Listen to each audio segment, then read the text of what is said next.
Hear, O Israel, the Lord our God, the Lord is one. Love the Lord your God with all your heart, and with all your soul, and with all your strength. These commandments that I give you today are to be on your hearts. Impress them on your children. Talk about them when you sit at home and when you walk along the road, when you lie down and when you get up. Tie them as symbols on your hands and bind them on your foreheads. Write them on the door frames of your houses and on your gates. Lord, I just want to pray really quickly here that you would bless this time in your word. Father, I pray that whatever is of me, that you would, that these friends would forget, but Lord, whatever comes from you, that they would remember and hold on to and apply to their lives. And so it's in your holy name again we pray. Amen. Well, last week we kicked off a new sermon series called The Home Team, in which we're talking about what the Bible has to say about the family. What is God's intention for the family? And a couple of weeks ago, we had a backyard barbecue at our church, and if you were there for that, maybe you heard me talk about this idea of a home team. And it makes me think of a sporting game, going to a sports event of some kind, specifically a baseball game, where during the seventh inning stretch, you can sing, "Take me out to the ball game," right? We need to root for the home team. If they don't win, it's a shame. I would have everyone sing with me the song, but I'll spare you of that. But, I don't know about you, but I have a lot of good memories of going to baseball games. I'm not like a huge baseball fan per se, but there's just nothing like a good old ball game. And one of the things that's fun about baseball games that makes it maybe a little more interesting is the chance to catch a foul ball, right? There's just, something special about getting a foul ball. And I remember one time as a young kid, I went with my brother and my dad to a Twins baseball game, and a foul ball came our way, and it was kind of fun. I don't know how this happened, but my brother, was sitting in the stands, and the ball somehow landed behind him in his chair. So the ball was like right tucked beneath his back, and my brother's just sitting there. He has no idea that this ball's behind him, and we're like, "Andrew, turn around!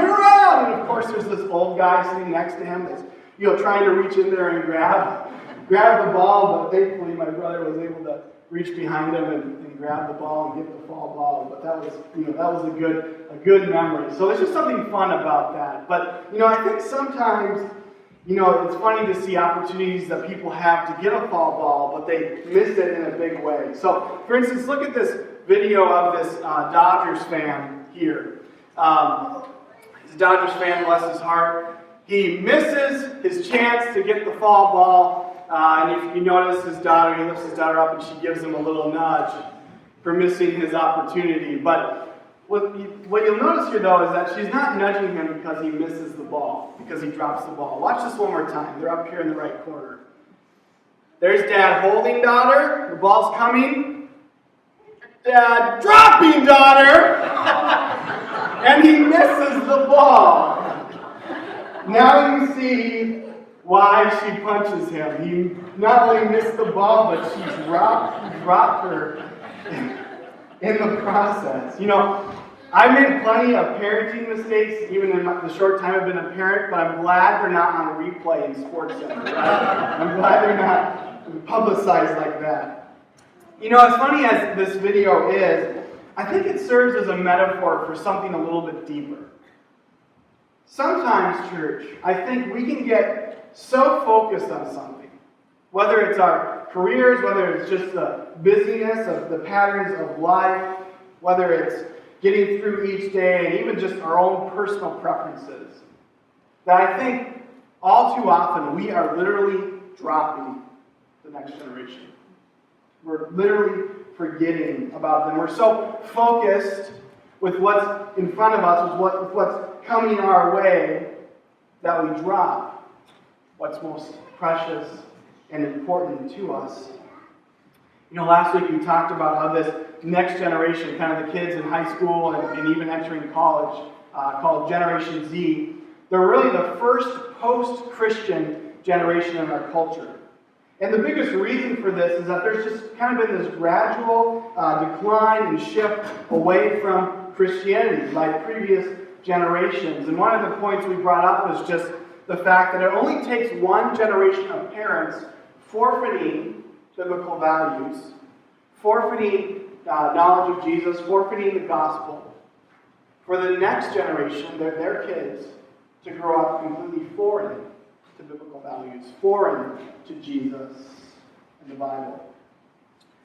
And so to talk about this, we looked at Psalm 78, which encourages us to turn our focus to the mission of raising our kids in the faith. One of the things that we noted is that it's made clear again and again in the Bible that the most practical place in which we can share the gospel with the next generation is in the context of the home. It's in the context of family. God desires to use the family as the primary vessel of discipleship. And so our question for this morning becomes this.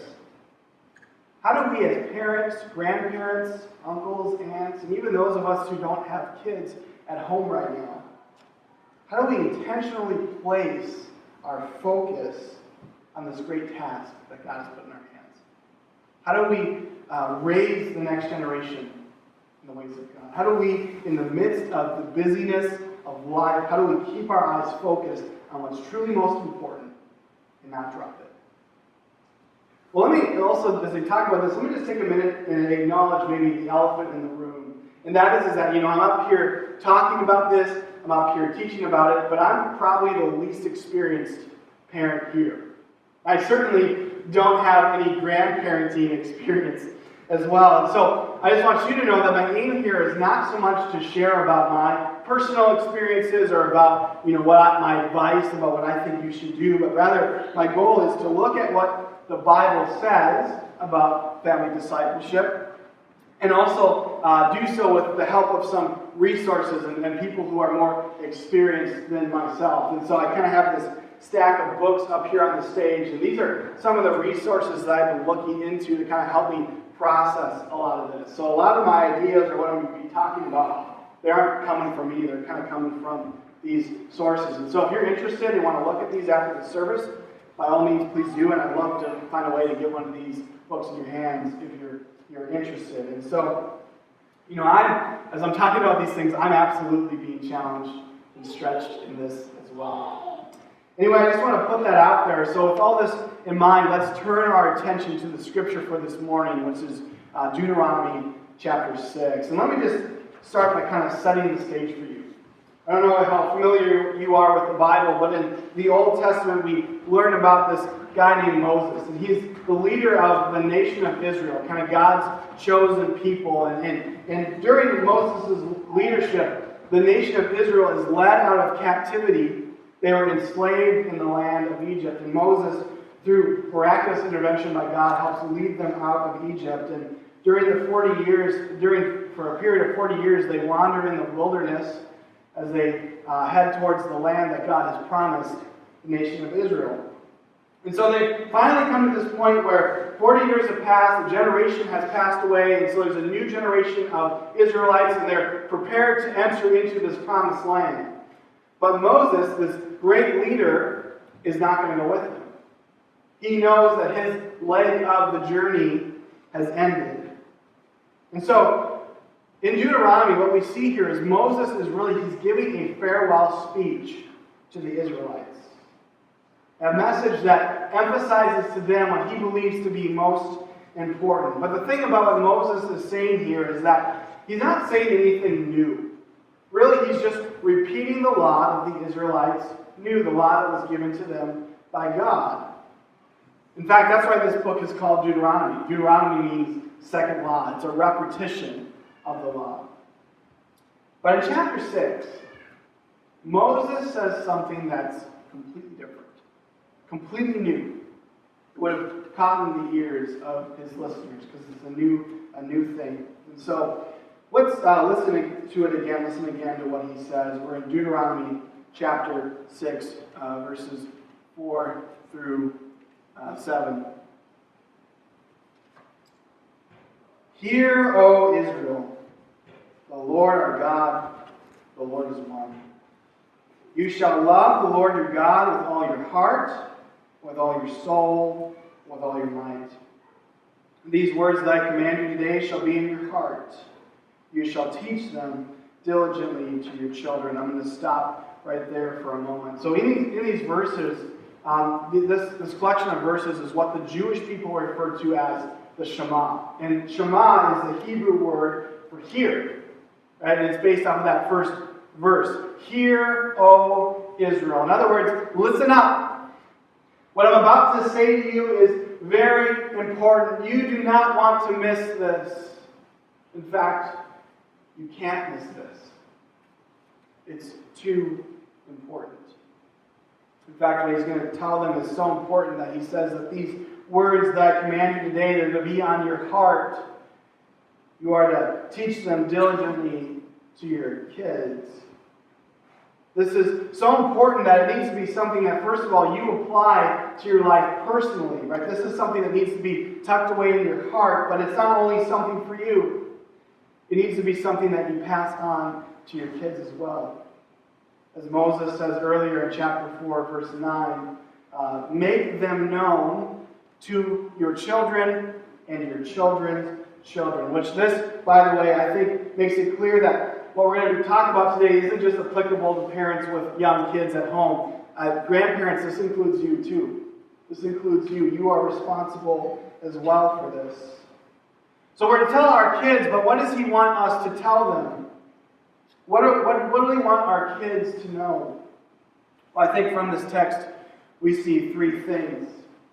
First, we're to tell our kids about who God is. Who God is. And really, in other words, that God's real. God exists.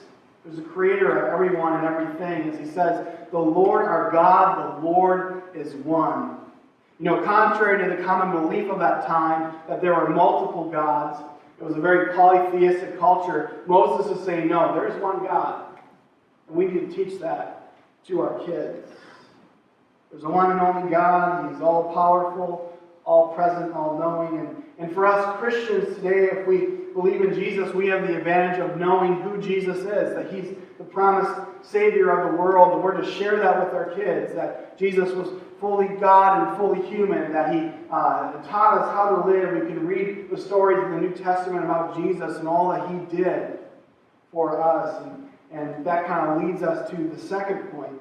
The second thing we need to tell our kids is that we need to tell our kids about what God has done. Jump down a few verses into verse 20 of Deuteronomy 6. Moses says, when your son asks you in the time to come, what is the meaning of the testimonies and the statutes and the rules that the Lord our God has commanded you? Dad, why do we have so many rules? Why do we have to do all these specific tasks and follow these specific things and abstain from these certain practices? Then you shall say to your son, we were Pharaoh's slaves in Egypt, and the Lord brought us out of Egypt with a mighty hand. So for the Israelites, a huge part of their story was how God miraculously delivered them from slavery in the land of Egypt. That through God, they received redemption. Israel was God's chosen people, and so God acted in a mighty way to save them and bring them out of slavery. And not only that, but he gave them certain commandments and rules to live by, as the writer says, for our good always. For our good always, that he might preserve us alive. We have all these rules, we have the law because it's for our good. So really, in other words, what we're to share with the next generation and what these Israelites were to share with the next generation is, hey, God loves you. God cares about you. He has a plan for you. He has a plan for his people. He will provide for their needs. And he has proven his love by how he has rescued them in a mighty way. And again, as Christians, we have the whole story, right? Not only did God rescue the Israelites in a powerful way from Egypt, but now through Jesus Christ, we have been rescued from the penalty and the power of sin and death. Right? Because God so loved the world, he gave his son Jesus to die in our place, so that he could pay the penalty that that we can never pay for sin. But then after 3 days, he rose victoriously from the grave, officially defeating sin and death and really offering grace to all who believe. And so what we're called to do is to share the story of God and how God demonstrated his love for us. To share what God has done for his people through the historical accounts written in the Old Testament, but also, and even more so, what Jesus has done for us on the cross. And this leads us to the third thing that we need to share with the next generation. How should we respond to all this? Right, we know who God is, we talk about who God is, we talk about what God has done, but what next? How does this change your life? Well, I think he makes it clear in verse 5. He says, love God. Love God. Love him with all of your heart and all of your soul and all of your strength. And each of those things kind of means something different, but we don't have time to dive too deep into that. But simply the point is, you are to respond to God's love by loving him back. Loving him with everything that you have. And really, Moses is making the point that for these Israelites that if their kids are going to love God, they need to see that same kind of love from their parents. God's word is to be on their heart. The heart of the parents, the heart of the grandparents. They themselves need to love the Lord for their kids to do so as well. Last week we talked about a book that's up here called Soul Searching, which is really outlines the findings of the National Study of Youth and Religion that was done back in 2003. And in this book, the author Christian Smith makes a very interesting and powerful point. He says, by normal process and socialization, and unless other significant forces intervene, more than what parents might say they want as religious outcomes in their children, most parents will likely end up getting religiously of their children what they themselves are. So in other words, if you want your kids to love God, you need to love God first. You need to love God first. And a big part of loving God is by obeying what he has called us to do. As it says in verse 25 of Deuteronomy 6, if we are careful to obey all this law before the Lord our God, as he has commanded us, that will be our righteousness. But again, as Christians, we have the full picture, right? It doesn't just stop there, because we know that God's love for us is not based on our obedience. It's not based on our works or how carefully our ability to keep every commandment, every law to a T. But rather, it's based solely on the work of Jesus Christ, right? And so, when it comes to sharing this with our kids, we need to share that they should respond to God's love for them by accepting the gift of grace and salvation found only in Jesus. And how do you do that? How do you respond to this? By, we're told in the book of Romans, confessing with your mouth that Jesus is Lord and believing in your heart that God raised him from the dead. And so we respond to God's love by loving him, obeying him, and by believing in him. And for us parents, obviously, one of the ways we respond to this is by telling the next generation about him, by telling others about him. And so now we move from the what and the why to the how. How do you do this as a parent? Well, thankfully in our passage this morning, we get some really clear examples. So let's look at it again. Deuteronomy 6, verse 7. You shall teach these truths about God to your children. You shall talk of them when you sit in your house, when you walk by the way, when you lie down, and when you rise. So here are two really quick points about practicing family discipleship. First, it's not about how smart you are or how qualified you are. You don't need to have a seminary degree to do that. All it takes is for you to have a genuine love for God. That's all it takes. If you know that you are a sinner and that you've been saved by grace and you've experienced God's love in your life and you've experienced God's forgiveness in a real way, you have what it takes to share this with your kids and your grandkids.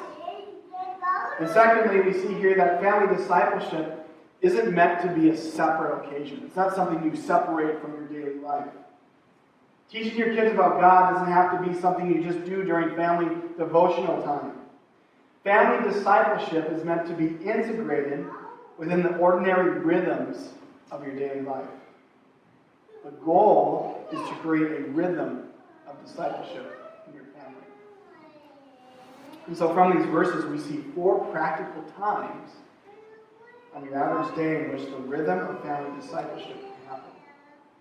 He says, when you sit in your house, which is typically during mealtime for us, when you walk by the way, which is travel time and maybe more specifically drive time, when you lie down, which is bedtime, and when you rise, which is morning time. Reggie Joyner, in his book on family discipleship called Think Orange, breaks this down really well. And so what I'm going to do next is heavily borrow from him. And with that in mind, let's drill down on each of these times of the day and how discipleship can take place. So the first time mentioned is mealtime. Nowadays, it's rarer and rarer for families to actually be able to sit down for a meal, right? Whether it's things are crazy hectic with sports schedules, or maybe a parent works during the evening, it can be hard to sit down and have a meal together around the table. But if you're able to find this time, there really are dramatic and profound benefits of sitting at a table as a family. In fact, there's a study done by Columbia University that found a direct correlation between families having dinner together and a decrease in the chances of kids in that family doing drugs or even going to jail. But another great thing about family dinners is that it is a great place for discussion and teaching. Joyner notes that during these dinners, it's a good time for intentional dialogue about the things that happen during the day. And during this time, parents can really assume the role of a teacher, formally teaching and establishing Christian values that relate to how specific situations their kids are facing should be handled. And so, for instance, maybe at dinner you discuss with your son how you received a phone call from the principal about how they punched a kid in their class who was picking on them. And so during that time you can talk about, okay, this is what Jesus says about how we handle that, about turning the other cheek, and how can you as a Christian, how can you handle that? What should you do? How can you respond to bullying appropriately? Maybe going to find an adult and talking, asking for them to step in. Meal times are a great time to teach and to talk. And grandparents, you probably don't eat with your grandkids as much, but meals can be sweet for you as well. If you're maybe distanced during this time, if you learn how to use Zoom during COVID, maybe you can have a Zoom meal where you both eat the same kind of food and you can have this intentional conversation as well. Whether it's with your kids or your grandkids, mealtime is a great time to teach about biblical values. The second time mentioned is travel time. Going from place to place. Maybe it's during a trip you're taking up to La Crosse, or maybe it's even just walking from one side of town to the other. If your kids aren't embedded in some sort of technological device of some kind, you can really use this as a chance to have some sort of informal kind of kid-led dialogue, right? This is a little bit different, but when I was a youth pastor, a rule I would have is, hey, the first hour of the trip, if we're taking a long trip, no phones. Because phones really distract you from some great conversation that you can have when you're trapped in a car next to someone. And so I would encourage a no phone rule in your car. That can help foster discussion in some way.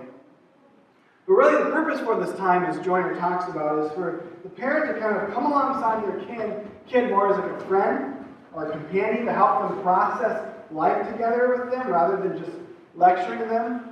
And so for instance, maybe while you're driving, you learn that your middle school daughter's best friend just broke up with her boyfriend. And so all drama is broken loose amongst the friend group. Anybody experience that before? Oh boy.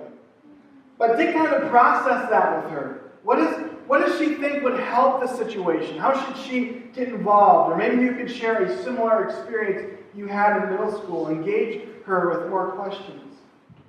If you're someone here and you don't have kids at home, maybe this is a way that you can help out a parent, right? They have a busy schedule and can't get their kids from place to place. So maybe you could offer to drive their kids somewhere or walk with them somewhere. And if they're comfortable with that, and you could use this time to engage them about what's going on and just come alongside as an adult who cares about them and help them process that. Drive time is a great time to process and interpret life. And the next time is bedtime. Now, I don't know what bedtime is like for you. For us, sometimes our boys go down like angels. They go down perfectly, but I'm pretty sure there have been other nights where we've had to call in the National Guard, right? It's just been nuts. Things can get pretty wild. And, it's in those moments that I found myself being guilty of just sending the kids to bed. Or just, throwing them in bed, or I give up on reading the Bible or reading stories to them because they're not listening, or I just throw them in bed so I can finally have peace and quiet, right? But really, this is a lost opportunity when I do that.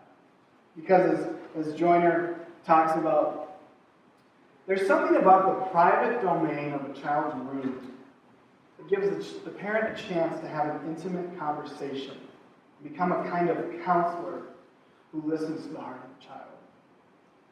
Have you ever seen a child get mad and go to her room and shut the door? Anybody? It's like she's saying, I am upset with you, and closing you out. The door to a child's room is an important metaphorical door to keep open. It's almost the door to a child's heart in a way. And so at bedtime, maybe your toddler is like my kids and likes story time. So take the time to lay in bed with them and tell them a story or read a book to them. And extra points if it's a Bible story that you can read with them. Grandparents, if you're hosting kids for the weekend, you can absolutely do this as well. Or if you're far away, maybe once in a while you can phone in and read them a story or tell them a story over the phone. As kids get older, bedtime will shift from story time and snuggles and all of that into a time to process deeper things that are going on in life. Maybe things that they're nervous about or curious about.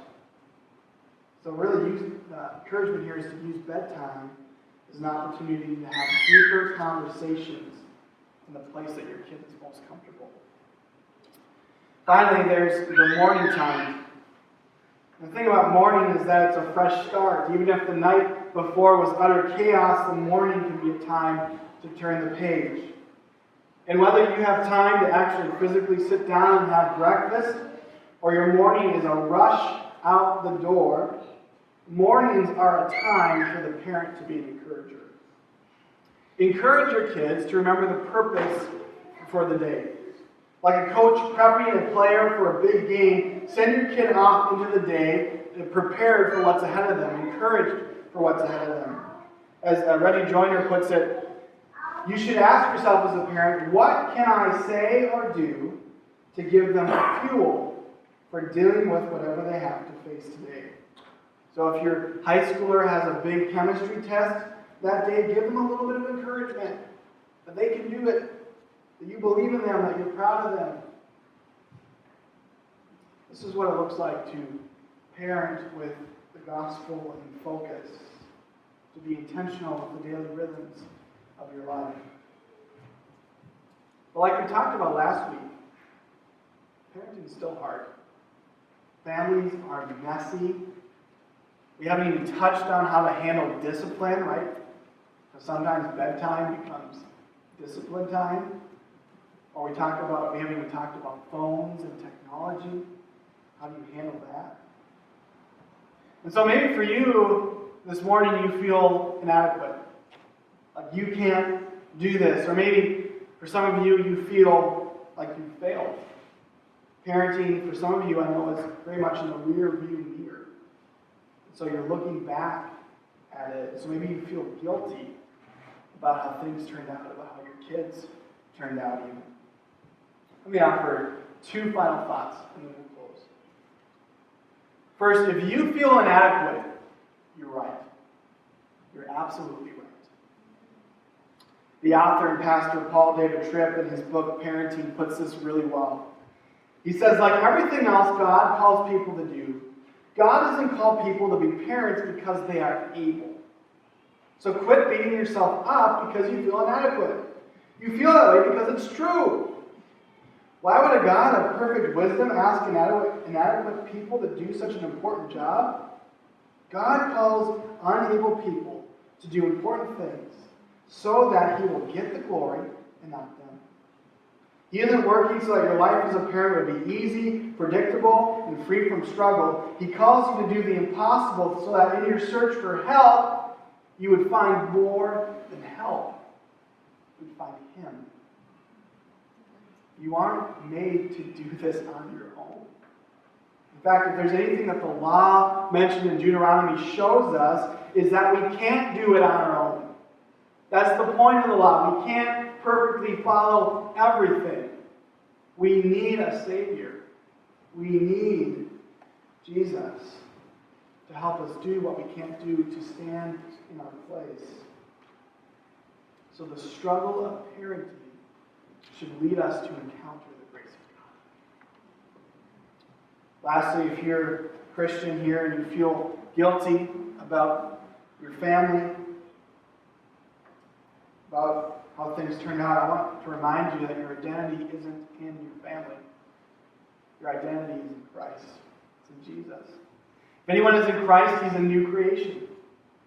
The old is gone, the new has come. There's no condemnation for those who are in Christ Jesus. Often in our culture, we often put our family too high up on a pedestal. We want everyone to look at our family and see how great we are, right? We want to display our kids to the world, like maybe in a Christmas letter. I don't know if you've ever noticed that. It's like everyone's kind of bragging about their kids. My son went to Harvard and he's doing really well. And Jessica just qualified for the Olympics. It's just like they're advertising absolutely everything. Because we love to talk about our kids and how great our kids are. And so when something in our family hasn't turned out well, we can feel ashamed. As I've heard it said somewhere, we all expect parenting to be humbling. We just don't think it's going to be humiliating, right? It can be humiliating. But when we place our identity in Jesus, we can trust that He is working within us despite our imperfections, and He's working within our kids despite our kids' imperfections to bring about His glory. And that allows us to do Deuteronomy 6 in the right way. In doing what you can to teach your kids about Jesus, but not placing your identity in how they turn out. And so, don't get distracted by the busyness of life or by your own insecurities, that you literally drop the next generation. You drop what God is calling you to do. You're not qualified for this task, parents, grandparents, but your identity is in Christ. And that empowers you to parent with focus, and my prayer is that this truth will set you free and will give you rest in this. Amen? Amen. Hey, let's pray. Lord, we thank you that you don't call us to be perfect. Lord, you call us to be obedient and to follow you and to trust you and to love you. Lord, I do pray for parents in the room, the grandparents in the room, and all those who are involved with raising kids in some way. Father, be with us as we feel inadequate at times.